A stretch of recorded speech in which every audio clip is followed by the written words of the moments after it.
Hello दोस्तों, नमस्कार।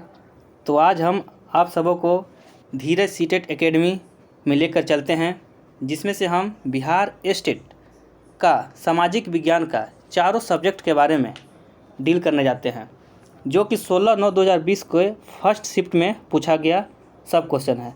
तो कृपया प्लीज़ वीडियो को अंत तक देखें और स्किप न करें, क्योंकि इस वीडियो में ऐसा क्वेश्चन हो सकता है जो कि आपके आने वाले एग्ज़ाम में बहुत महत्वपूर्ण हो सकता है या हूबहू वो क्वेश्चन आ सकती है। तो जिन बच्चों ने अभी तक वीडियो को लाइक नहीं किए हैं, चैनल को सब्सक्राइब नहीं किए हैं, तो वो कृपया करके अपने चैनल को सब्सक्राइब कर दें, लाइक कर दें। तो चलिए हम लोग ज़्यादा टाइम नहीं लेते हुए क्वेश्चन को आगे की ओर बढ़ाते हैं। तो पहला नंबर हम लोग क्वेश्चन देख सकते हैं, जैसा कि सबसे पहले हम लोग शिक्षण कला और अन्य दक्षता के बारे में जानते हैं, जिसमें से पहला नंबर क्वेश्चन थोड़ा समय जूम कर रहा हूँ और 2 सेकंड का समय दूंगा, जिसमें आप लोग मन ही मन अपने क्वेश्चन को डिस्क्राइब कर लीजिएगा इसका आंसर क्या होगा। पहला नंबर क्वेश्चन है, बच्चे अपने वातावरण के साथ संबंध बनाते हुए अपनी समझ का विकास कर लेते हैं, किसने कहा? तो ये क्वेश्चन किसने कहा, तो ऐसा बोला गया है। तो आप देख सकते हैं 4 ऑप्शन इसमें दिया हुआ है, स्किनर, गिलफोर्ड, पियाजे, बर्ड। तो ये सिद्धांत किसने कहा है? तो ये जीन पियाजे साहब ने बोले हैं। ऑप्शन नंबर 3 हो जाएगा। नेक्स्ट क्वेश्चन की ओर बढ़ते हैं। 2 व्यक्तिगत विभिन्नता के कारण होते हैं। तो वे व्यक्तिगत विभिन्नता के क्या कारण होते हैं? तो इसका ऑप्शन आप लोग मन कर लिए, इसका ऑप्शन जाएगा 4 नंबर के साथ, वातावरण एवं आनुवांशिकी। चलिए नेक्स्ट क्वेश्चन की ओर चलते हैं। क्वेश्चन नंबर 3, वीडियो को जैसे ही जूम कर रहा हूँ ताकि आप लोग को अच्छी तरह से वीडियो दिखाई दिए। शैक्षिक निर्देशन की आवश्यकता है। शैक्षिक निर्देशन की आवश्यकता है, इसका ऑप्शन जाएगा ऑप्शन नंबर 4 के साथ, उपर्युक्त सभी। नेक्स्ट वीडियो देखते हैं। भारत में दूरस्थ शिक्षा का संचालन किया जाता है, तो किसके द्वारा किया जाता है? तो उपर्युक्त 2, 1 और 2 दोनों के साथ, ऑप्शन नंबर 3 जाएगा। नेक्स्ट 5 नंबर क्वेश्चन, पाठ्यचर्या विकास के सिद्धांत हैं। पाठ्यचर्या विकास के क्या सिद्धांत हैं? तो उपर्युक्त सभी। ये 4 ऑप्शन जो दिया गया है इनमें से सभी। पहला जीवन से संबंधित होने का, दूसरा उपयोगिता का, तीसरा विविधता और लचीलेपन का। तो ये चारों पाठ्यचर्या विकास के सिद्धांत हैं। नेक्स्ट क्वेश्चन की ओर बढ़ते हैं। 6 नंबर क्वेश्चन, एजुकेशन शब्द किस भाषा के विकास से लिया गया है? तो ये लिया गया है लैटिन शब्द है। ये किस भाषा से लिया गया है? ये लैटिन भाषा से लिया गया है। नेक्स्ट, शिक्षा मनुष्य की जन्मजात शक्तियों का स्वाभाविक, सामंजस्यपूर्ण और प्रगतिशील विकास है। यह कथन किसका है? तो यह कथन पेस्टालॉजी साहब का है। नेक्स्ट क्वेश्चन नंबर 8 की ओर चलते हैं। क्वेश्चन नंबर 8 में देखते हैं कि आप लोग निम्नलिखित में से कौन शिक्षा के कार्यक्रम से नहीं जुड़ा हुआ है? तो इनमें से कौन नहीं जुड़ा हुआ है? तो शिक्षा का बाजारीकरण, ऑप्शन नंबर 2 के साथ ही जाएगा। नेक्स्ट क्वेश्चन की ओर आगे बढ़ते हैं। आदर्शवादी शिक्षा का मुख्य उद्देश्य क्या है? तो पहला 9 नंबर का ऑप्शन नंबर 1 जाएगा, आत्मानुभूति। इसका है आत्मानुभूति होता है। 10 नंबर क्वेश्चन बोलते हैं, माई एक्सपेरिमेंट विथ ट्रुथ लिखी गई है। यह जो पुस्तक लिखी गई है किसके द्वारा लिखी गई है? तो ये महात्मा गांधी के द्वारा लिखी गई है। ऑप्शन नंबर 2 के साथ जाएगा इसका आंसर। नेक्स्ट 11 नंबर क्वेश्चन देखते हैं। शिक्षा के लोकतांत्रिक स्वरूप में कौन सा मूल्य अनिवार्य समझा जाता है? तो कौन सा मूल्य समझा जाता है? तो उपर्युक्त सभी। इनमें से चारों होंगे। जीवन की गुणवत्ता, ये भी सही है। मानव गरिमा, ये भी सही है। भावात्मक समाकलन, तो इनमें से सभी हो जाएंगे। ऑप्शन नंबर क्वेश्चन नंबर 12 की ओर चलते हैं। प्रकृति की ओर लौटो किसके शब्द हैं? तो यह शब्द किसके हैं? तो यह प्रकृतिवादी की है, क्योंकि इसमें प्रकृति की चर्चा किया गया है। जो प्रकृति की चर्चा किया गया ये शब्द प्रकृतिवादी की है। 13 नंबर क्वेश्चन चलते हैं। समाज का क्या अर्थ है? तो समाज का क्या अर्थ है? तो लोगों का समूह। समाज का अर्थ होता है लोगों का समूह। जहाँ लोगों का बहुत सारे समूह होंगे उसी को हम लोग समाज कहते हैं। नेक्स्ट, शिक्षा में छात्रों पर तकनीकी का अधिक प्रभाव पड़ेगा, तो किस स्थिति में प्रभाव पड़ेगा? तो आप लोग देख सकते हैं इसका ऑप्शन नंबर 4 जाएगा, अधिगम स्तर में वृद्धि। अधिगम स्तर में जिस तरह हम वृद्धि करेंगे उस तरह उसका प्रभाव पड़ेगा। 15 नंबर क्वेश्चन देखते हैं। शिक्षकों के लिए शिक्षा समाजशास्त्र का अध्ययन महत्वपूर्ण है, क्योंकि अब ऑप्शन नंबर 4 दिए गए हैं। चारों में से क्या महत्वपूर्ण है? तो हमारा क्वेश्चन का आंसर जाएगा 1 नंबर के साथ। शिक्षा सामाजिक विकास के लिए अति आवश्यक है। नेक्स्ट क्वेश्चन की ओर बढ़ते हैं। क्वेश्चन नंबर 16, स्कूल को एक लघु समाज क्यों माना जाता है? तो स्कूल को एक लघु समाज क्यों माना जाता है?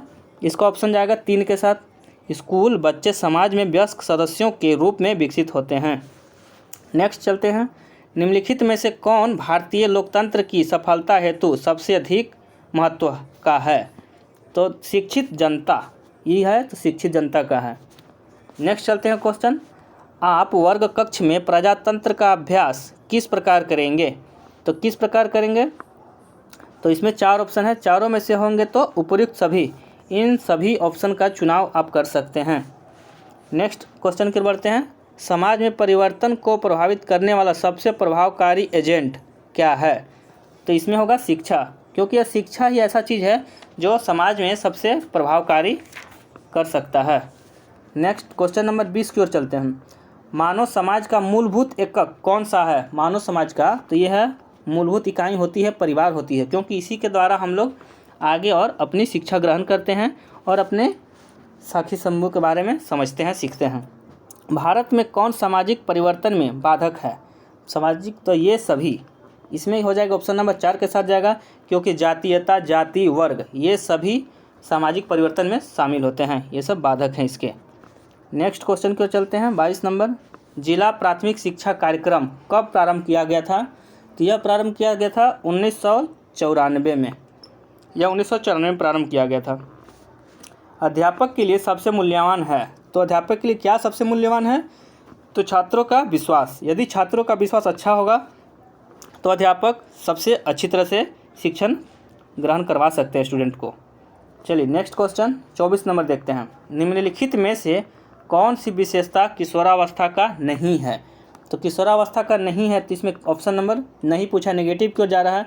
तो तेज शारीरिक विकास, ये जो ऑप्शन है यह नहीं होगा, क्योंकि हमारा किशोरावस्था में बहुत शारीरिक विकास बहुत तेज़ी से होता है। नेक्स्ट, ईड अहम एवं परा अहम किसके सिद्धांत से संबंधित है? यह फ्राइड साहब से संबंधित है, यह फ्राइड साहब ने बोले थे। नेक्स्ट, मानसिक आरोग्यता का अर्थ है, तो मानसिक आरोग्यता का क्या अर्थ है? तो इसमें देख सकते हैं मानसिक आरोग्यता का 1 नंबर में मानसिक स्वास्थ्य के नियमों की खोज करना, ये भी सही है। मानसिक स्वास्थ्य को बनाए रखने के उपाय, ये भी सही है। मानसिक असंतुलन को रोकना, ये भी सही है। तो इसका ऑप्शन नंबर 4 जाएगा, क्योंकि इसमें चारों ऑप्शन सही है। नेक्स्ट, निम्नलिखित में से कौन मानसिक स्वास्थ्य की विशेषता नहीं है? इसमें नेगेटिव पूछा है, तो इसमें नेगेटिव कौन नहीं होगा? तो सेखी बघारना ये नेगेटिव जा रहा है, क्योंकि इसमें नहीं पूछा है। नेक्स्ट क्वेश्चन नंबर 28 की ओर बढ़ते हैं। प्रभावी शिक्षण प्रक्रिया का सबसे महत्वपूर्ण कारक क्या है?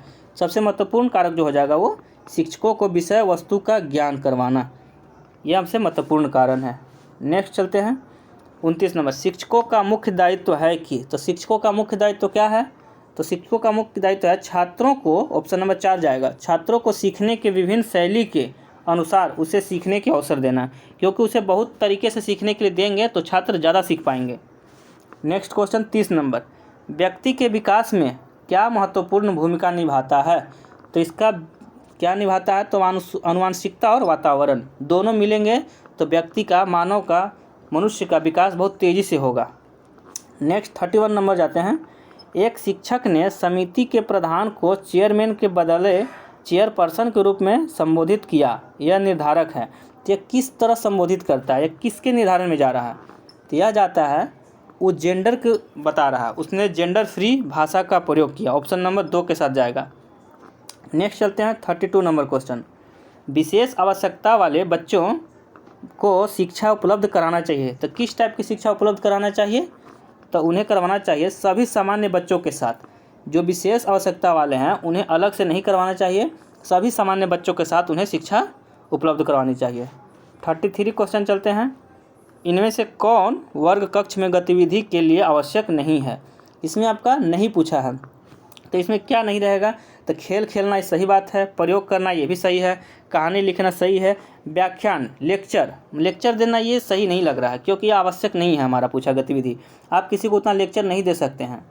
ठीक है, 34 नंबर क्वेश्चन की ओर बढ़ते हैं। 34 नंबर में देख रहे हैं, अच्छा शैक्षिक कार्यक्रम वह है जो निम्नलिखित के अनुसार हो। तो किसके अनुसार हो? तो वो होना चाहिए बच्चों की रुचि के अनुसार। बच्चों की रुचि जिस तरीक़ा से रहेगी उसके अनुसार वो शैक्षिक कार्यक्रम करवाएंगे। और क्वेश्चन नंबर 35, जो आपकी सही आलोचना करता है उसके साथ आपका व्यवहार अपेक्षित है, तो किसके है? तो एक मित्र के रूप में। किस टाइप के है? तो उसमें एक दोस्त बनाकर हम लोग उसका व्यवहार आलोचना करेंगे। नेक्स्ट क्वेश्चन, तो अब हम लोग आगे देख रहे हैं 36 से लेकर आगे जो मैथ के क्वेश्चन है। तो मैथ के क्वेश्चन पे ज़्यादा टाइम नहीं देते हुए, क्योंकि इसमें सॉल्व करना पड़ेगा, तो हम लोग आगे चलते हैं इतिहास वाले में, हिस्ट्री के पोर्शन में। तो हिस्ट्री 51 से चलते हैं, तो आप लोग हिस्ट्री शुरू करिए हैं। तो पहला क्वेश्चन है 51 नंबर क्वेश्चन, हड़प्पा में एक उन्नत जल प्रबंधन प्रणाली का पता चलता है, तो कौन सी जगह में? तो वो धौलावीरा जगह है, धौलावीरा, उस जगह में इसका पता चलता है। 52, सिंधु घाटी हड़प्पा के लिए मोसापोटामिया रिकॉर्डों में निम्नलिखित में से किस शब्द का प्रयोग किया गया था? तो किस शब्द का? मेलुहा, यह शब्द मेलुहा है, मेलुहा शब्द का प्रयोग किया गया था। नेक्स्ट चलते हैं, हड़प्पा सभ्यता की दो सबसे महत्वपूर्ण फसल, उस टाइम की दो महत्वपूर्ण फसल थी गेहूं और जौ। ऑप्शन नंबर 1 के साथ हमारा ये आंसर जाएगा। ठीक है, नेक्स्ट क्वेश्चन चलते हैं 54 नंबर क्वेश्चन। 54 नंबर क्वेश्चन क्या कहता है, निम्नलिखित में से कौन सा नगर हड़प्पा कालीन व्यापारिक गतिविधियों का एक महान केंद्र था? तो वो कौन सा नगर था? तो लोथल था। और ये लोथल है कहाँ? तो लोथल गुजरात में है, और ये एक प्रकार का बंदरगाह भी है, इसे आप लोग माइंड में रखिएगा। नेक्स्ट 55 नंबर क्वेश्चन, हड़प्पा कालीन नगरों पर कौन शासन करता था? तो उस समय कौन शासन करता था? तो व्यापारियों का अल्पतंत्र, उसमें व्यापारियों का अल्पतंत्र ये शासन करता था। 56 नंबर क्वेश्चन देखते हैं, भारत के राजचित्र में प्रयुक्त होने वाले शब्द सत्यमेव जयते किस उपनिषद से लिया गया है? तो यह कौन सा उपनिषद से लिया गया है? मुंडक उपनिषद, यह लिया गया है ऑप्शन नंबर फर्स्ट मुंडक उपनिषद से। 57 नंबर क्वेश्चन देखते हैं, जगत ईश्वर है और ईश्वर ही हमारी आत्मा है, इस विचारधारा को निम्नलिखित में से किस ग्रंथ में प्रतिपादित किया गया है? तो यह कौन से ग्रंथ में किया गया है? उपनिषद, यह किया गया है उपनिषद ग्रंथ में प्रतिपादित किया गया है। 58 नंबर क्वेश्चन देखते हैं, ऋग्वेद में जिस अपराध का सबसे अधिक उल्लेख किया गया है वह क्या था? तो वह क्या था? तो पशु की चोरी। उस टाइम क्या होते थे? पशु की चोरी होता था, तो ये सबसे बड़ा अपराध माना जाता था उस समय। चलिए 59 नंबर क्वेश्चन, वैदिक काल में किन लोगों को पनी विशेषण से अभिहित किया जाता था? तो किन लोगों को किया जाता था? तो पहला ऑप्शन, जो व्यापार को नियंत्रित करते थे उन्हें अभिहित किया जाता था। 60 नंबर क्वेश्चन देखते हैं, धन उधार देने का उल्लेख सर्वप्रथम किस वैदिक ग्रंथ में हुआ था? किस ग्रंथ में हुआ था? शतपथ ब्राह्मण, उस ग्रंथ का नाम है शतपथ ब्राह्मण ग्रंथ में हुआ था। 61 नंबर क्वेश्चन देखते हैं, निम्नलिखित में से मगध के किस शासक ने राजधानी को स्थायी रूप से गिरिव्रज से पाटलिपुत्र स्थानांतरित किया था? तो किस शासन ने स्थानांतरित किया था? तो ये हो जाएगा अजातशत्रु।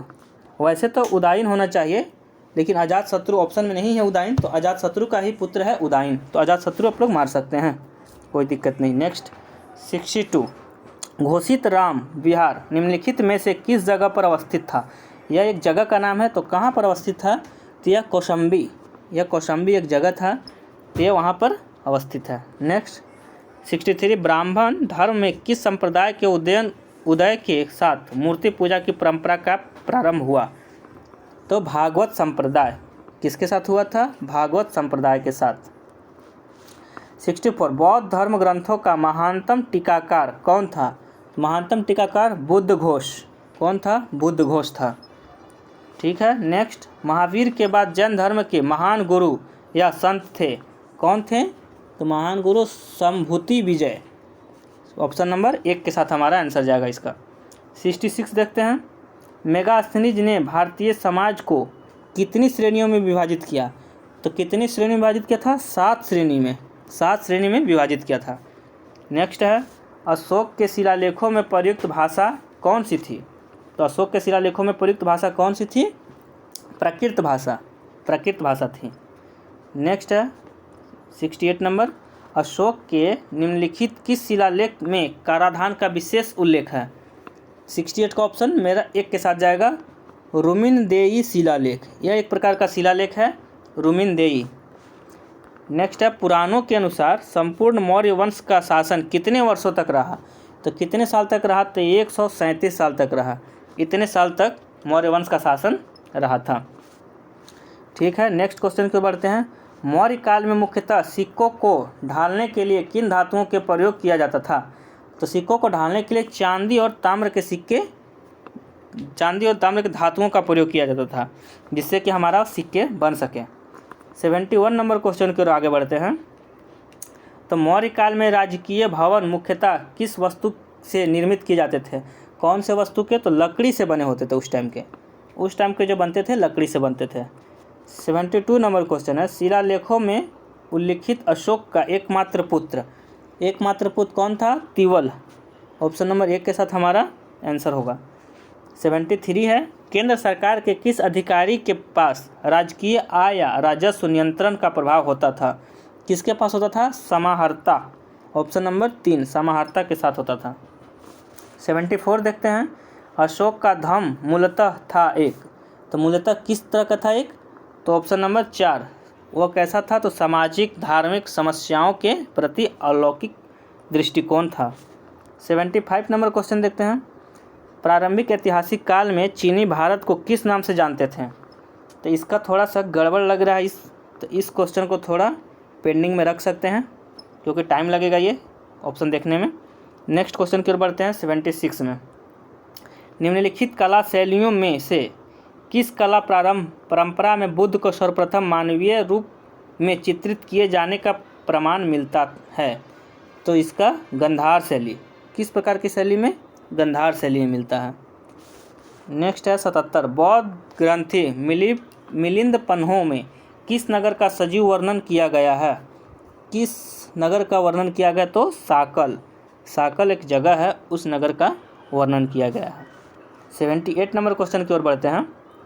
किस चीनी जनरल ने कनिष्क को हराया था? तो किस चीनी जनरल ने कनिष्क को हराया था? तो पेन चाओ। ऑप्शन नंबर 1 के साथ हमारा ये क्वेश्चन जाएगा। 79 नंबर देखते हैं। संगम युग में भारत द्वारा आयातित सर्वाधिक महत्वपूर्ण वस्तु क्या थी? तो सोना और चांदी। सबसे महत्वपूर्ण जो वस्तु थी सोना और चांदी थी। निम्नलिखित में से किस भारतीय पशु पक्षी का व्यापक रूप से रोम में निर्यात किया जाता था? किसका किया जाता था? मयूर मतलब मोर का निर्यात किया जाता था। नेक्स्ट 81 नंबर देखते हैं। दिल्ली के मेहरौली के कुनवत उल इस्लाम मस्जिद के प्रांगण में स्थित प्रसिद्ध लौह स्तंभ किसकी स्मृति में है? तो लौह स्तंभ किसकी बनी है? चंद्र के स्मृति में बनाई गई है। 82 नंबर देखते हैं। निम्नलिखित में से किसका संबंध वराह मिहिर से है? किसका संबंध वराह मिहिर से है? योग यात्रा। ऑप्शन नंबर 1 के साथ इसका आंसर जाएगा। थोड़ा सा भी लेट नहीं करते हुए हम लोग स्पीड से चलेंगे ताकि जल्दी से कवर कर सकें सारे क्वेश्चन को। 83 नंबर क्वेश्चन देखते हैं। निम्न में से कौन सी कृति कालिदास की नहीं है? तो कौन सी नहीं है कालिदास की? 10 कुमार चरित्रम नहीं है। बाकी ऋतु संहार, मेघदूतम, कुमार संभवम ये तीनों कालिदास की है। उत्तर भारत के किस नगर को सर्वोत्तम रेशम उत्पादन केंद्र माना जाता था? तो किसको? बनारस को वाराणसी को माना जाता था। Option number 4। निम्नलिखित में से किस देश के व्यापारियों का रेशम व्यापार पर एकाधिकार था? तो 85 का ऑप्शन नंबर 1 चीनी व्यापार का एकाधिकार था। ठीक है, 86 नंबर क्वेश्चन देखते हैं हम लोग। कृषि उत्पादन में राजा का अंश या भाग सामान्यतः क्या कहलाता था? तो क्या कहलाता था? तो भोग कहलाता था। वो उस टाइप का सामान्यतः भोग कहलाता था। 87 नंबर क्वेश्चन देखते हैं। मेगास्थनीज ने भारतीय समाज को 7 वर्गों में विभाजित किया है, जिनमें दूसरा स्थान किसका था? 7 वर्गों में दूसरा स्थान किसान का था। ऑप्शन नंबर 2 के साथ जाएगा ये। 88 नंबर क्वेश्चन देखते हैं हम लोग। 9वीं शताब्दी का मेघातिथि किस प्रसिद्ध ग्रंथ का टीकाकरण था? तो ये मनुस्मृति। ऑप्शन नंबर 1 के साथ इसके क्वेश्चन जाएंगे। नेक्स्ट देखते हैं। शंकराचार्य ने निम्नलिखित में से किस स्थान पर मठ की स्थापना नहीं की थी? कौन से स्थान पर मठ की स्थापना नहीं की थी? तो नवासी का काशी एक जगह है, वहाँ पर मठ की स्थापना नहीं की थी। नेक्स्ट चलते हैं। 90 नंबर। शैक्षणिक प्रयोजनों के लिए किस प्रकार के भूमि अनुदान प्रदान किए जाते थे? किस प्रकार के भूमि? तो ब्रह्मदेय इस टाइप के भूमि प्रदान किए जाते थे। 91 नंबर देखते हैं। सल्तनत काल में भूमि की पैमाइश के लिए किस नाम या संज्ञा का प्रयोग किया जाता था? तो यह किया जाता था किसके नाम पर? तो गजी। गजी एक ऐसा नाम है, उसके नाम पर यह प्रयोग किया जाता था संज्ञा का। 92 नंबर देखते हैं, किस सुल्तान ने सर्वप्रथम अकालग्रस्त लोगों की सहायता प्रदान करने के लिए अकाल संहिता तैयार की? तो किसने किया था? तो यह मोहम्मद बिन तुगलक। ऑप्शन नंबर 3 मोहम्मद बिन के साथ जाएगा ये। 93 नंबर देखते हैं, मुस्लिम शासन की स्थापना से पूर्व कश्मीर किस धार्मिक संप्रदाय का केंद्र था? तो किसका केंद्र था? ये शैव संप्रदाय, शैव। Option number 4। नेक्स्ट चलते हैं, बहमनी साम्राज्य के प्रांतों को क्या कहा जाता था? तो क्या कहा जाता था? तो तराफ या अतराफ, तराफ या अतराफ कहा जाता था। 95 नंबर देखते हैं, विजयनगर साम्राज्य का कौन सा संगीत वाद्य सर्वाधिक प्रसिद्ध और लोकप्रिय था? तो संगीत का क्या नाम है? मृदंगम। मृदंगम संगीत बहुत लोकप्रिय रहा। 96 नंबर क्वेश्चन देखते हैं हम लोग अब। 96 कहता है, वह मुस्लिम लेखक कौन था जो संस्कृत का एक निष्णात विद्वान था? तो वह निष्णात विद्वान था अल-बरूनी। अल-बरूनी क्या था? एक संस्कृत का बहुत बड़ा विद्वान था। 97 नंबर क्वेश्चन देखिए, निम्नलिखित में से किसने शुद्ध अद्वैत दर्शन का प्रतिपादन किया? किसने किया था? तो वल्लभाचार्य ने किया था। 98 नंबर, भूमि के उत्पादन में भू राजस्व के रूप में मराठा राज्य का कितना हिस्सा होता था? कितना था? 25%, 25% हिस्सा उसका होता था। नेक्स्ट चलते हैं 99 नंबर, अंग्रेजी सेना के कमांडर सर हग रोज ने 1857 के विद्रोह के दौरान किसे विद्रोहियों का सर्वोत्तम और सबसे बहादुर नेता बताया? तो किसे बताया था? रानी लक्ष्मीबाई को बताया था कि यह बहुत बहादुर नेता है, सर्वोत्तम नेता है। नेक्स्ट 100 नंबर क्वेश्चन देखते हैं, गांधी जी द्वारा प्रकाशित प्रथम समाचार पत्र क्या था? तो उनका प्रथम समाचार इंडियन ओपिनियन था, जो कि साउथ अफ्रीका से सबसे पहले प्रकाशित किए थे। हम लोग का ये इतिहास खत्म हो गया। अब नेक्स्ट भूगोल की ओर चलते हैं, जिसमें 50 क्वेश्चन भूगोल के मिलेंगे। जिसमें से पहला क्वेश्चन देखते हैं, हीरक वलय एक दृश्य है जिसे देखा जाता है, क्या देखा जा सकता है? तो किस टाइप का देखा जा सकता है? तो इसे पूर्ण सूर्य ग्रहण के आरंभ से उस टाइम इसे देखा जा सकता है। नेक्स्ट चलते हैं 52 नंबर क्वेश्चन, अपने परिक्रमा पथ में पृथ्वी लगभग किस औसत वेग से सूर्य का चक्कर लगाती है? तो औसत वेग कितना होना चाहिए? तो 30 किलोमीटर प्रति सेकंड, इतने स्पीड से सूर्य का चक्कर लगाती है।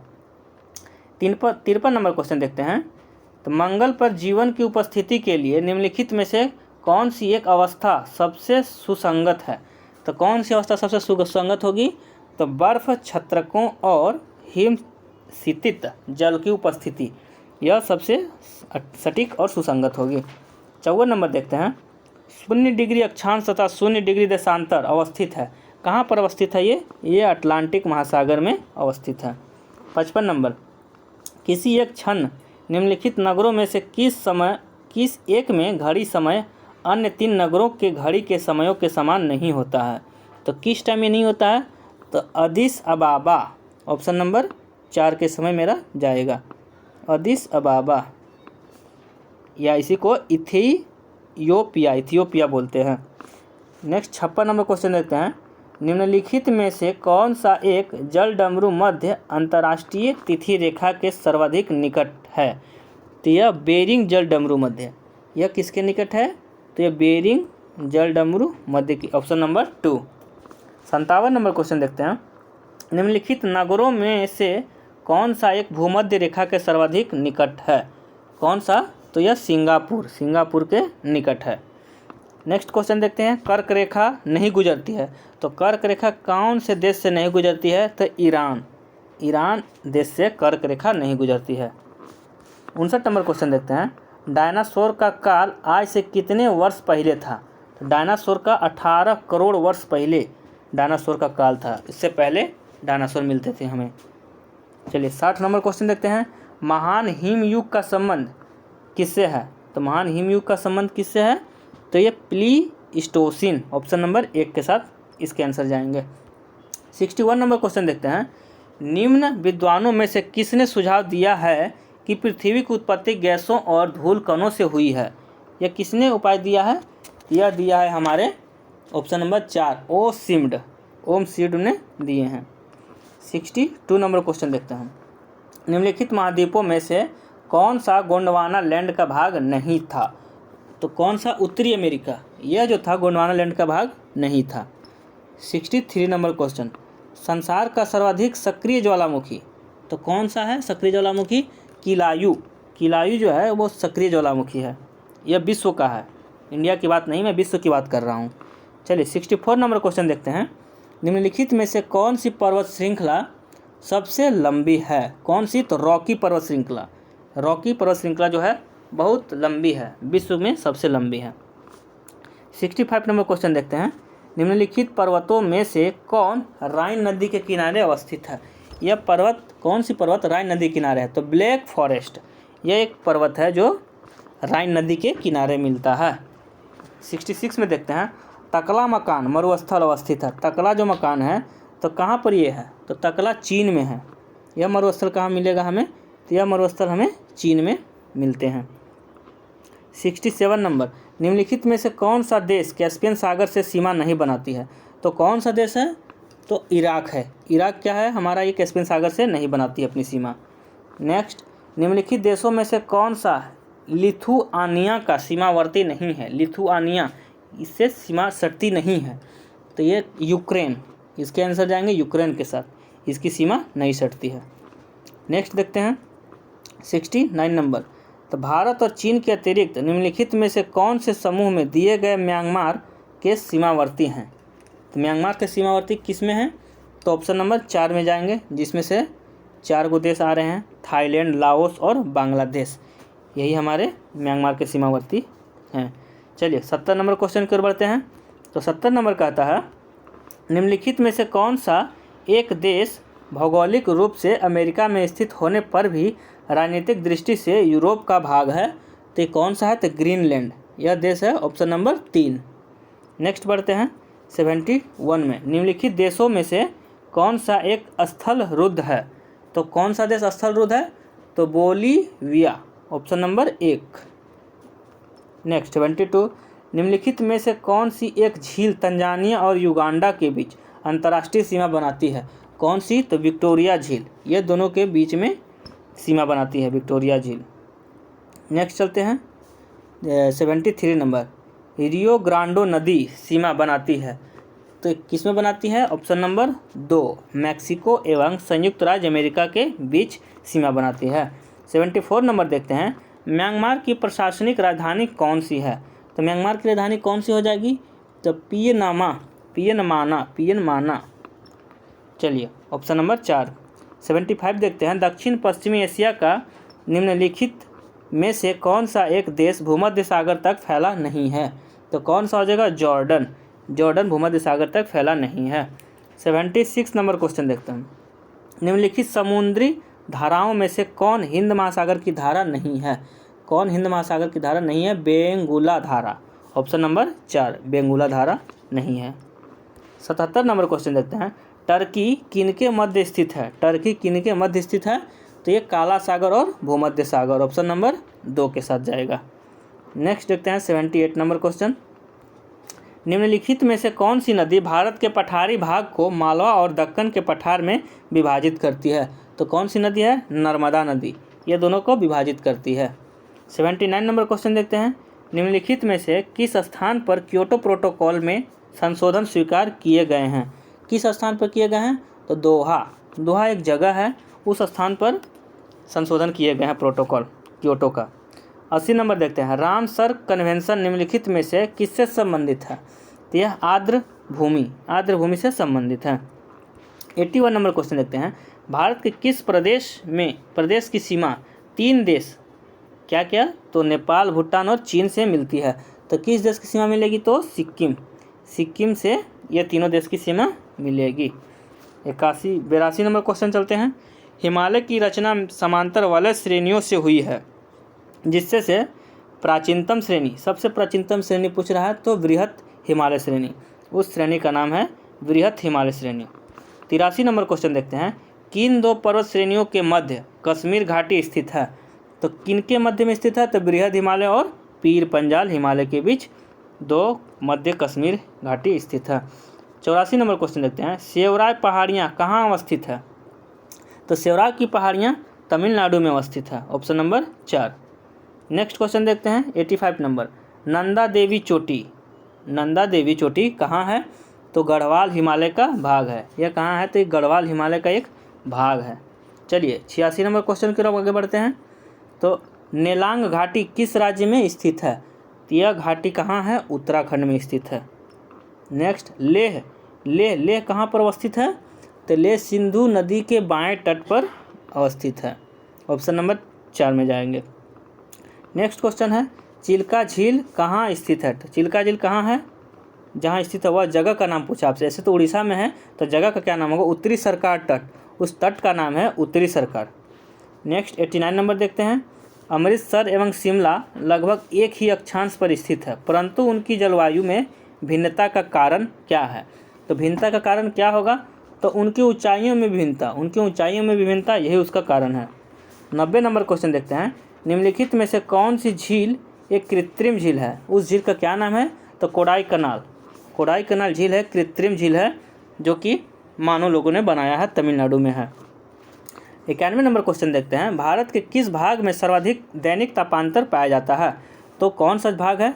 तो राजस्थान के मरुस्थलीय क्षेत्रों में इसमें क्या है कि तापांतर पाया जाएगा, तो ऑप्शन नंबर 4 में हमारा चला जाएगा। 92 नंबर क्वेश्चन देखते हैं, तो भारत में लागत का अधिकतम लाभ देने वाली है, तो कौन सी देने वाली है? तो 92 का 3, वर्षा के जल का संचयन, यह क्या करेगी? हमें अधिकतर लाभ देगी। 93 नंबर क्वेश्चन की ओर आगे बढ़ते हैं, तो हरियाली योजना संबंधित है, किससे संबंधित है? तो ये जल प्रबंधन से संबंधित है, ऑप्शन नंबर 4। 94 में देखते हैं, सदाबहार क्रांति भारत में कृषि उत्पादन बढ़ाने के लिए प्रयोग में लाई गई, यह लाई गई किसके द्वारा?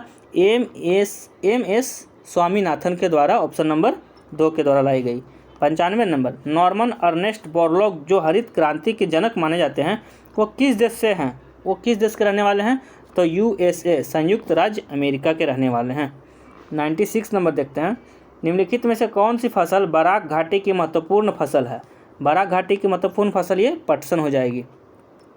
नेक्स्ट 97 नंबर देखते हैं, राष्ट्रीय केला अनुसंधान केंद्र अवस्थित है, यह केला अनुसंधान केंद्र कहाँ है? तो त्रिची में है, ऑप्शन नंबर 1 के साथ। 98 नंबर, निम्नलिखित राज्यों में से कौन सा जनवरी 2016 में भारत का प्रथम जैविक राज्य घोषित हुआ था? तो ये कौन सा हुआ था? सिक्किम, सिक्किम में प्रथम राज्य घोषित हुआ था। 99 नंबर देखते हैं, भारत का सबसे महत्वपूर्ण खनिज युक्त शैल तंत्र कौन सा है? तो ये धारवाड़ तंत्र हो जाएगा, ऑप्शन नंबर 2। 100 नंबर देखते हैं, निम्नलिखित शैल तंत्रों में से कौन भारत के कोयला भंडार डिम्पोजिस्ट का प्रमुख स्रोत है? तो कौन हो जाएंगे? यह गोंडवाना तंत्र, इस तंत्र का नाम है गोंडवाना तंत्र। नेक्स्ट चलते हैं हम लोग राजनीतिक शास्त्र। 50 क्वेश्चन उधर भूगोल के पूरा हो चुके हैं, अब राजनीतिक शास्त्र के 50 क्वेश्चन हम लोग देखते हैं। चलिए पहला क्वेश्चन क्या है? 101 नंबर क्वेश्चन कहता है, भारतीय संविधान के अंतर्गत निम्नलिखित में से कौन सा मूल्य कर्तव्य नहीं है? तो कौन सा नहीं है? तो ऑप्शन नंबर 1, लोक चुनाव में मतदान करना, यह मेरा मूल्य कर्तव्य नहीं है। 102 नंबर क्वेश्चन देखते हैं, भारत के संविधान में कल्याणकारी राज्य का आदर्श किसमें प्रतिपादित है? यह किसमें हो जाएगा? तो राज्य के नीति के निर्देशक तत्व। तो ये नीति निर्देशक तत्व किससे लिया गया है? तो ये आयरलैंड से लिया गया है।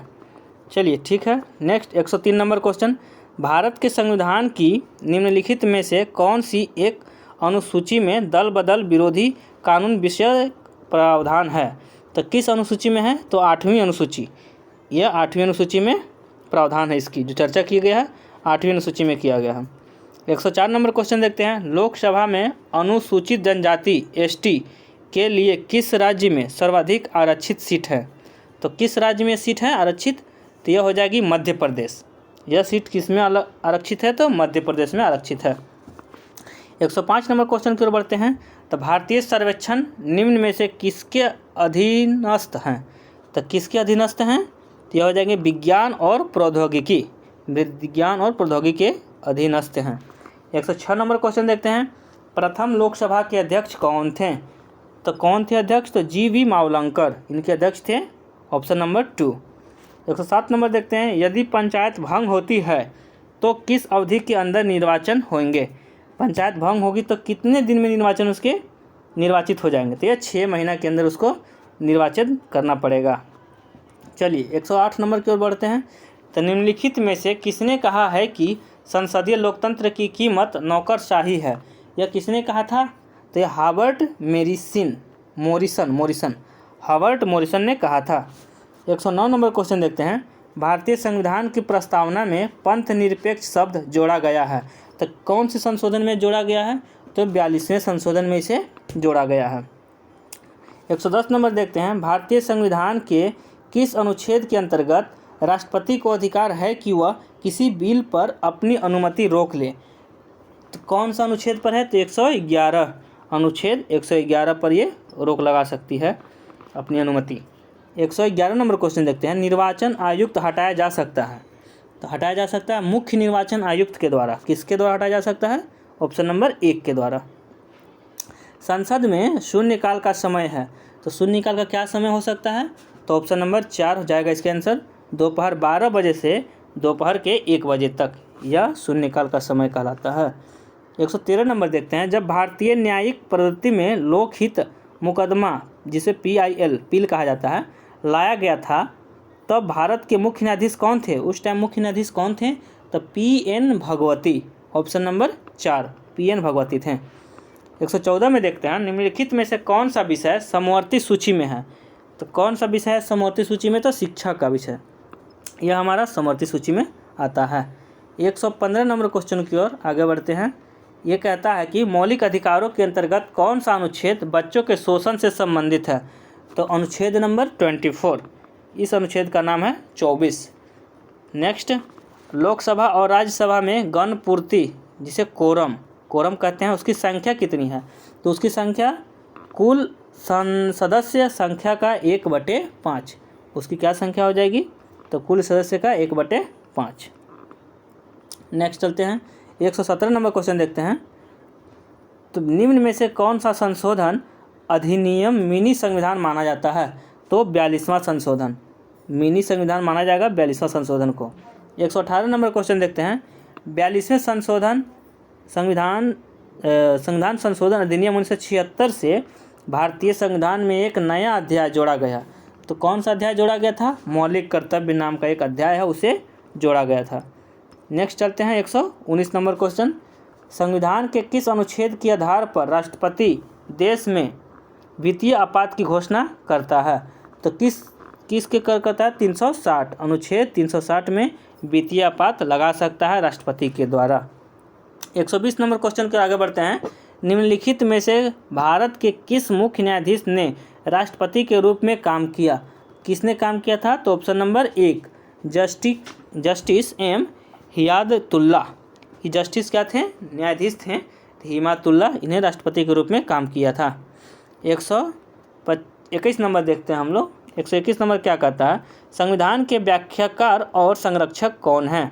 तो ये कौन है? तो ये हो जाएंगे सर्वोच्च न्यायालय, सुप्रीम कोर्ट, जिसे हम लोग सुप्रीम कोर्ट कहते हैं, उससे बड़ा कोई नहीं होता है। 122 नंबर क्वेश्चन देखते हैं, लोकसभा में राज्यवार सीटों का आवंटन 1971 की जनगणना पर आधारित है। यह निर्धारित किस वर्ष तक यथावत रहेगा? कितने वर्ष तक, कहाँ तक रह सकता है? तो 2026 तक यह रह सकता है। क्वेश्चन नंबर 123, निम्नलिखित में से किसकी नियुक्ति भारत का राष्ट्रपति करता है? किसकी नियुक्ति भारत का राष्ट्रपति कर सकता है? तो उपरोक्त सभी। इसमें से भारत का महान्यायवादी ऑप्शन नंबर 1, 2 में है, नियंत्रक और महालेखा परीक्षक, राज्य का राज्यपाल, इस तीनों का नियुक्ति भारत का राष्ट्रपति कर सकता है। क्वेश्चन नंबर 124 देखते हैं। ये क्वेश्चन वेरी इंपॉर्टेंट, आप लोग लगा लीजिएगा 123 नंबर। चलिए नेक्स्ट 124 नंबर, किसी विधि के प्रश्न पर सर्वोच्च न्यायालय से परामर्श लेने का अधिकार किसको है? परामर्श लेने का अधिकार सिर्फ राष्ट्रपति को है, ऑप्शन नंबर 2 के साथ जाएगा। 125, संसदीय शासन प्रणाली में वास्तविक कार्यपालिका शक्ति किसके पास होती है? तो वो शक्ति होता है प्रधानमंत्री के पास। चलिए नेक्स्ट चलते हैं, भारतीय संविधान के निम्नलिखित प्रावधानों में से कौन सा प्रावधान मंत्रिपरिषद की नियुक्ति तथा पदच्युति को विवेचित करता है? तो अनुच्छेद कौन से करता है? तो अनुच्छेद 75 यह अनुच्छेद विवेचित करता है। 127 नंबर क्वेश्चन देखते हैं। अंडमान निकोबार द्वीप पर निम्नलिखित उच्च न्यायालयों में से किस एक का क्षेत्राधिकार है? तो किस क्षेत्र का एक अधिकार है? तो कलकत्ता एक है, पश्चिम बंगाल की राजधानी है, उसका एक अधिकार बन सकता है अंडमान निकोबार पर। चलिए 128 नंबर क्वेश्चन को देखते हैं। किसी राज्य में राज्यपाल की नियुक्ति संविधान के किस अनुच्छेद द्वारा होता है? तो अनुच्छेद कितने के द्वारा होता है? तो 153 के द्वारा होता है। 129 नंबर क्वेश्चन के आगे बढ़ते हैं। भारत सरकार को कानूनी विषयों पर परामर्श कौन देता है? तो इसे परामर्श कौन देता है? तो इसे देता है ऑप्शन नंबर महान्यायवादी अटॉर्नी जनरल, ऑप्शन नंबर 1। चलिए नेक्स्ट चलते हैं 130 नंबर क्वेश्चन। 130 कहता है भारतीय संसद की संप्रभुता प्रतिबंधित है। तो प्रतिबंधित है तो किसके है? तो न्यायिक समीक्षा से प्रतिबंधित है, ऑप्शन नंबर 2। 131 नंबर, किसने नारा दिया नियंत्रण नहीं तो सहयोग नहीं? यह नारा किसका है? यह नारा किसका है? अरविंद घोष का है। अरविंद घोष जो हैं यह उन्हीं ने नारा दिया है। 132 नंबर देखते हैं। निम्नलिखित में से किसने कहा कि प्रशासन में व्यवहार का अध्ययन मनोविश्लेषण के अनुसार किया जाना चाहिए? यह किसने कहा था? अब्राहम मैस्लो ने बोले हैं। नेक्स्ट क्वेश्चन चलते हैं 133 नंबर देखते हैं। राज्यसभा का सभापति कौन होता है? तो यह उपराष्ट्रपति होता है। राज्यसभा का सभापति उपराष्ट्रपति होता है। 134 नंबर क्वेश्चन देखते हैं। निम्नलिखित में से कौन सा मूल अधिकार विदेशी नागरिकों को प्राप्त नहीं है? तो यह किसको प्राप्त नहीं है? तो यह अभिव्यक्ति स्वतंत्रता का अधिकार यह विदेशी लोगों को प्राप्त नहीं है। 135 नंबर देखते हैं। कोई विधेयक धन विधेयक है या नहीं, इसका निर्णय कौन करता है? इसका निर्णय कौन कर सकता है भाई? तो इसका निर्णय लोकसभा के अध्यक्ष कर सकते हैं। चलिए नेक्स्ट नंबर देखते हैं। वर्तमान समय में भारतीय संविधान के अंतर्गत संपत्ति का अधिकार है एक। तो कौन सा संपत्ति का अधिकार है? तो वैधानिक अधिकार। संपत्ति का अधिकार हम वैधानिक अधिकार है। 137 नंबर देखते हैं। प्रो टेम स्पीकर का कर्तव्य होता है। प्रो टेम स्पीकर का क्या कर्तव्य होता है? तो होता है इसका सदस्यों को शपथ दिलाना। ये क्या काम करता है? तो उनके जो सदस्य रहते हैं उनको शपथ दिलाने के काम इन्हीं को होता है। 138 नंबर क्वेश्चन देखते हैं। ध्यान आकर्षण सूचना के प्रावधान ने निम्नलिखित में से किसके क्षेत्र को सीमित किया? तो किसके क्षेत्र को सीमित किया था? तो यह किया था अल्पावधि चर्चा को सीमित कर दिया गया था। 139 नंबर देखते हैं। निम्नलिखित में से किसे संसद को संबोधित करने का अधिकार प्राप्त है? संसद को संबोधित करने का अधिकार है भारत के महान्यायवादी को, option number 1। Next 140 number question देखते हैं। संसद के सूचना अधिकार अधिनियम को भारत के राष्ट्रपति की स्वीकृति प्राप्त हुई। जब स्वीकृति कब प्राप्त हुई थी? 15 जून 2005, ऑप्शन नंबर 3 को प्राप्त हुई थी। नेक्स्ट, हमारे संविधान के किस भाग में 3 सोपानों में पंचायतें बनाने की परिकल्पना की गई है? तो कब परिकल्पना की गई है? तो हम लोग देखते हैं 141 नंबर का। तो यह दिया गया था भाग 9 में इसकी परिकल्पना की गई है। 142 नंबर देखते हैं। निम्नलिखित में से कौन एक संवैधानिक संस्था नहीं है? कौन संवैधानिक संस्था नहीं हो जाएगी? तो ये नीति आयोग, यह क्या है? संवैधानिक संस्था नहीं है। चलिए 143 नंबर क्वेश्चन देखते हैं। भारत के राष्ट्रपति पर महाभियोग चलाने के लिए कम से कम कितने दिन पूर्व की सूचना आवश्यक है? कितने दिन पहले उनको सूचना देना पड़ेगा? तो यह देना पड़ता है 14 दिन पहले। 14 दिन पहले उनको सूचना देना पड़ेगा। चलिए 144 नंबर देखते हैं। निम्नलिखित में से किस वाद में भारतीय संविधान के मूलभूत ढांचे की अवधारणा प्रतिपादित की गई थी? कितने अवधारणा प्रतिपादित की थी? तो यह उपयुक्त में से कोई नहीं। चलिए इनके ऑप्शन जाएंगे 4 में, क्योंकि जो इन नाम है इंदिरा साहनीवाद, शंकर प्रसाद का वाद और रुदल शाह का वाद, इनमें से कोई नहीं। तो ये तीनों नहीं किए थे, तो ये चौथा कोई हो उनमें से किया होगा। चलिए नेक्स्ट देखते हैं 145 नंबर। राज्य वित्त आयोग के संबंध में निम्नलिखित कथनों में से कौन सा सही है? तो यह एक संवैधानिक संस्था है, यह कथन सही है। चलिए नेक्स्ट देखते हैं। बाकी अनौपचारिक संस्था है, ये गलत हो जाएगा। यह एक प्रशासनिक संस्था है, ये भी गलत हो जाएगा। और इसमें से कोई नहीं गलत, ये हमारा ऑप्शन 2 के साथ जाएगा। चलिए नेक्स्ट देखते हैं 146 नंबर क्वेश्चन। भारतीय संविधान का कौन सा अनुच्छेद भारत के विदेश नीति से संबंधित है? तो यह अनुच्छेद 51 जो हमारा विदेश नीति से संबंधित है। 147 नंबर देखते हैं। भारत में नागरिकों के मौलिक अधिकारों में संशोधन कौन कर सकता है? तो संशोधन कौन कर सकता है? तो भारत के संसद, यह संसद संशोधन कर सकता है। 48 देखते हैं। 148 में भारत के सर्वोच्च न्यायालय ने संविधान के आधारभूत ढांचे के किस सिद्धांत को स्पष्ट किया है? तो यह किसका स्पष्ट किया है? तो केशवानंद भारतीवाद 1973 में, यह 1973 में स्पष्ट किया है। नेक्स्ट देखते हैं 149 नंबर क्वेश्चन। अनुच्छेद 249 के खंड 1 के अंतर्गत पारित प्रस्ताव निम्नलिखित में से किसके अधिक समय के लिए प्रवृत्त नहीं रहेगा? तो कितने समय तक प्रवृत्त नहीं रहता है? यह 1 वर्ष तक नहीं रहेगा। 150 नंबर और लास्ट क्वेश्चन देखते हैं राजनीतिक का। तो ये है, भारतीय संविधान के किस अनुच्छेद के अंतर्गत अंतर्राष्ट्रीय समझौतों को प्रभावी बनाने हेतु संसद राज्य सूची के विषय पर कानून बना सकती है? तो किसके बना सकती है? अनुच्छेद 253 में बना सकती है। आगे चलते हैं हम लोग अर्थशास्त्र, इकोनॉमिक्स की ओर चलते हैं। इसमें आपको 50 क्वेश्चन मिलेंगे और यही हमारा लास्ट टॉपिक होगा। चलिए 101 नंबर क्वेश्चन से आगे बढ़ते हैं। तो कहता है निम्नलिखित में से कौन सा एक भारत में सेवा क्षेत्र का भाग नहीं है? तो कौन सा क्षेत्र है? तो ये निर्माण जो क्षेत्र है ये क्या है? सेवा का क्षेत्र नहीं है। 102 नंबर क्वेश्चन। भारत की राष्ट्रीय आय का प्रथम मापन किया गया। तो किसने किया था ये? तो दादा भाई नौरोजी साहब ने किए थे। दादा भाई नौरोजी को हम लोग great old man of India के नाम से भी जाना जाता है।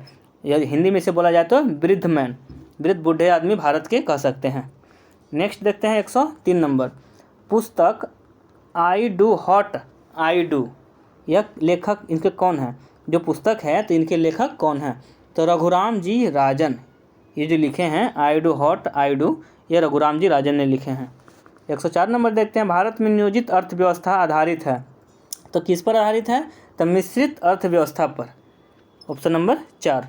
नेक्स्ट क्वेश्चन देखते हैं 105 नंबर। गिल्ट एज्ड में व्यापार संबंधित है। तो गिल्ट एज्ड में व्यापार संबंधित किस में है? तो सरकारी प्रतिभूतियों के व्यापार से संबंधित हैं। 106 नंबर की ओर आगे बढ़ते हैं। तो कहता है कि निर्धनता का दुष्चक्र की अवधारणा संबंधित है। यह किसने कहा था? नर्क्स ने, ऑप्शन नंबर 2 नर्क्स ने कहा था। 107 नंबर। 1944 में गांधीवादी योजना को प्रतिपादित किया गया। तो यह किसने किया था? तो यह किया था श्रीमन नारायण अग्रवाल ने, ऑप्शन नंबर 4 के साथ इसके आंसर जाएंगे। 108 नंबर देखते हैं। भारतीय ग्रामीण संरचना विकास कोष का सृजन किसके अधीन किया गया था? तो किसके अधीन किया गया था? तो नाबार्ड एक संस्था है, इसी के अधीन किया गया था। NABARD, यह नाबार्ड, इसके फुल फॉर्म भी होते हैं। तो इसी संस्था ने इसका सृजन किया था। नेक्स्ट चलते हैं 109 नंबर। निम्नलिखित में से किसके लिए उद्यमी हेल्पलाइन स्थापित की गई है? उद्यमी हेल्पलाइन, तो ये ऑप्शन नंबर 1 सूक्ष्म लघु एवं मध्यम उपक्रमों के लिए इसकी लाइन स्थापित की गई है। 110 नंबर क्वेश्चन देखते हैं। भारत में मुद्रास्फीति मापी जाती है। तो ये मापी जाती है, इसे सस्पेंस में रखा जाए, थोड़ा इसे डाउटफुल लग रहा है इस चारों ऑप्शन। चलिए आगे बढ़ते हैं इसको छोड़कर हम लोग। 111 नंबर। प्रथम भारतीय राज्य जिसने मानव विकास रिपोर्ट तैयार करवाई और अमर्त्य सेन से दिल्ली में विमोचन कराया हुआ है, तो वह कौन सा जगह है? तो जगह का नाम पूछा आपसे, तो ये मध्य प्रदेश जगह में अमर्त्य सेन ने विमोचन कराया था। चलिए 112 नंबर क्वेश्चन। निम्न में से कौन फसलों के न्यूनतम समर्थन मूल्य निर्धारण संबंधित संस्तुति करता है? तो कौन करता है? तो कृषि लागत एवं कीमत आयोग, ऑप्शन नंबर 3। चलिए नेक्स्ट चलते हैं हम लोग 113 नंबर क्वेश्चन। 113 कहता है भारत में बचत और पूंजी निर्माण की ऊंची दर होते हुए भी वृद्धि दर कम होने का क्या कारण है? तो वृद्धि दर कम होने क्या है कारण इसका? तो ऊंचा पूंजी, इसके कारण है ऊंचा पूंजी उत्पाद अनुपात, ऑप्शन नंबर 4। नेक्स्ट चलते हैं 114 नंबर। राष्ट्रीय आय राष्ट्रीय आय जो है तो ये किस तरह का आय है, तो ये हो जाएगा ऑप्शन नंबर मेरा सेकेंड। यह उत्पादन लागत पर निवल राष्ट्रीय उत्पाद है, ये एक ऐसा आय है। 115 नंबर क्वेश्चन देखते हैं। सहभागिता नोट जिसे PNS कहते हैं निम्नलिखित में से किस एक से संबंधित है, या किससे संबंधित हो जाएगा, तो विदेशी संस्थागत निवेशक, ऑप्शन नंबर 2 के साथ। 116 नंबर देखते हैं। भारत में गरीबी रेखा से नीचे के व्यक्तियों को इस आधार पर वर्गीकृत किया गया है कि किसके आधार पर वर्गीकृत किया गया है, तो वे न्यूनतम विहित, ऑप्शन नंबर 1, खाद्य सामग्री पाने के हकदार हैं। ठीक है, नेक्स्ट क्वेश्चन की ओर चलते हैं। 17 नंबर क्वेश्चन। तो भारत का आर्थिक सर्वेक्षण प्रत्येक वर्ष सरकारी तौर पर प्रकाशित किया जाता है, तो किसके तौर पर किया जाता है, तो यह किया जाता है भारत सरकार के वित्त मंत्रालय द्वारा, ऑप्शन नंबर 3। नेक्स्ट क्वेश्चन देखते हैं। 118 नंबर कहता है 118 नंबर निम्नलिखित में से कौन वित्त आयोग द्वारा की गई प्रत्येक संस्तुति को संसद के प्रत्येक सदन के समक्ष रखवाएगा, तो यह भारत का राष्ट्रपति कर सकता है। चलिए नेक्स्ट करते हैं। 119 नंबर क्वेश्चन। भारतीय रिजर्व बैंक की बैंक दर कम करने के फलस्वरूप क्या होते हैं, तो उसकी तरलता बढ़ जाती है, बाजार की तरलता जो है वो इंक्रीज हो जाएगी। Next 120 number question. भारत सरकार द्वारा चलाया गया मिशन इंद्रधनुष किससे संबंधित है, जो मिशन इंद्रधनुष चलाया गया था भारत सरकार द्वारा, यह हो जाएगा बच्चों और गर्भवती महिलाओं का प्रतिरक्षण, इससे संबंधित है। नेक्स्ट चलते हैं। तो किसी कंपनी का डिबेंचर धारक उसके क्या होते हैं, तो उसके होते हैं लेनदार होते हैं, लेने वाले होते हैं मतलब। चलिए 122 नंबर देखते हैं। बैंक दर वह दर है जिस पर क्या होता है, तो जिस पर RBI वाणिज्यिक बैंकों को उधार देती है, वही बैंक दर होता है। 123 नंबर क्वेश्चन की ओर देखते हैं। यदि प्राथमिक घाटे में ब्याज अनुपात को सम्मिलित कर लिया जाए तो यह बराबर होता है, किसमें बराबर होगा ये, तो राज्य कोषीय घाटे का बराबर हो जाएगा, ऑप्शन नंबर 2 के साथ 123 के आंसर जाएंगे। चलिए नेक्स्ट 124 देखते हैं। तो एक्सचूरीज संबंधित है, एक्सचूरीज शब्द जो है वो किससे संबंधित है, तो बीमा से संबंधित है, यह शब्द बीमा से संबंधित है। 125 नंबर। बहुत ज़्यादा मुद्रा बहुत सी कम वस्तुओं का पीछा करती है, यह कथन निम्नलिखित में से किस सैद्धांतिक विचारों पर आधारित है, यह कथन किसने विचारों पर आधारित है, तो यह जगह मुद्रा का परिमाण सिद्धांत। 126 नंबर की ओर बढ़ते हैं। निम्नलिखित में से कौन लॉरेंज वक्र द्वारा मापा जाता है, तो आय की विषमता, ऑप्शन नंबर 4, इसका आंसर हमारा ऑप्शन नंबर 4 पर जाएगा। 127 नंबर देखते हैं। विजन 2020 फॉर इंडिया दस्तावेज संबंधित है, यह दस्तावेज है डॉक्यूमेंट्स, तो किससे संबंधित है, तो आर्थिक विकास से। इसमें क्या होता है, हमारा जो आपका आर्थिक विकास है उसे देखा जाता है। नेक्स्ट, भारतीय रिजर्व बैंक द्वारा बिमल जालान पैनल गठित किया गया था, तो यह गठित किया गया था, ऑप्शन नंबर देखते हैं, चारों ऑप्शन को अच्छा से देखते हैं। चलिए, तो इसे हमारा ऑप्शन अभी सक्सेस नहीं लग रहा है, तो इसे आप पेंडिंग में रख सकते हैं 128 नंबर क्वेश्चन को, और हम लोग 128 को पेंडिंग में रख के आगे बढ़ते हैं। ठीक है, तो 129 नंबर क्वेश्चन देखते हैं। 129 क्या कहता है, निम्न में से कौन भारत में राष्ट्रीय एवं राज्य स्तर पर निर्धारणता की अनुमानों के लिए केंद्रक अभिकरण नोडल एजेंसी है, तो कौन है, तो नीति आयोग जो होता है वही केंद्रक अभिकरण होते हैं। 130 नंबर क्वेश्चन देखते हैं। 130 कहता है, भारत में विदेशी विनिमय संचयन का रख रखाव किसके द्वारा किया जाता है, किसके द्वारा किया जाएगा, तो भारतीय रिजर्व बैंक के द्वारा, भारतीय रिजर्व RBI के द्वारा, रिजर्व बैंक ऑफ इंडिया के द्वारा किया जाता है। चलिए, मिश्रित अर्थव्यवस्था का अभिप्राय क्या है, तो मिश्रित अर्थव्यवस्था का अभिप्राय है सरकारी एवं निजी क्षेत्र का सह अस्तित्व। चलिए नेक्स्ट चलते हैं।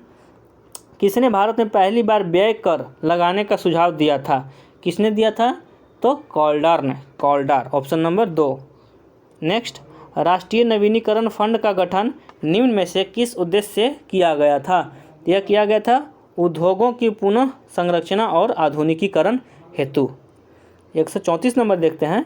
भारतीय आयकर अधिनियम की धारा 88 में उपलब्ध आयकर छूट को समाप्त करने की सिफारिश की है, यह सिफारिश किसने की है? तो केलकर समिति, ऑप्शन नंबर 2, केलकर समिति ने ऐसी सिफारिश की थी। चलिए नेक्स्ट देखते हैं 135 नंबर क्वेश्चन। कहता है निम्नलिखित में से कौन सा एक असमानता घटाने का उपाय नहीं है?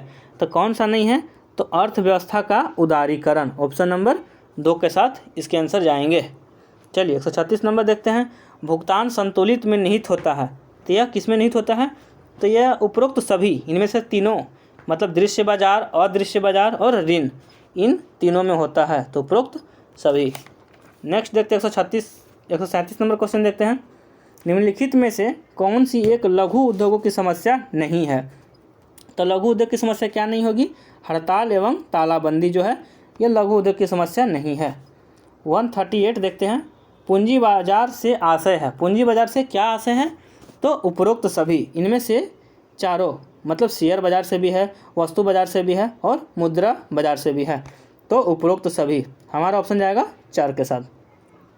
नेक्स्ट 139 देखते हैं। गांधीवादी अर्थव्यवस्था सिद्धांत आधारित है, तो यह आधारित है किस पर आधारित है?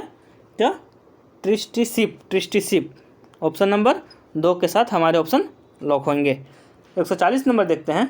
गरीबी मापने के लिए सन 2013 में गठित उच्चाधिकार समिति के अध्यक्ष कौन थे? तो उस समय अध्यक्ष कौन थे? तो उस समय सुरेंद्र तेंदुलकर, यह ऑप्शन नंबर 1 के साथ हमारे इसके आंसर जाएंगे। 141 नंबर क्वेश्चन देखते हैं। कौन सा कर केवल भारत सरकार द्वारा लगाया जाता है? तो यह लगाया जा सीमा शुल्क, जो सीमा शुल्क कर है ये सिर्फ भारत सरकार के द्वारा लगाया जा सकता है। चलिए नेक्स्ट देखते हैं 142।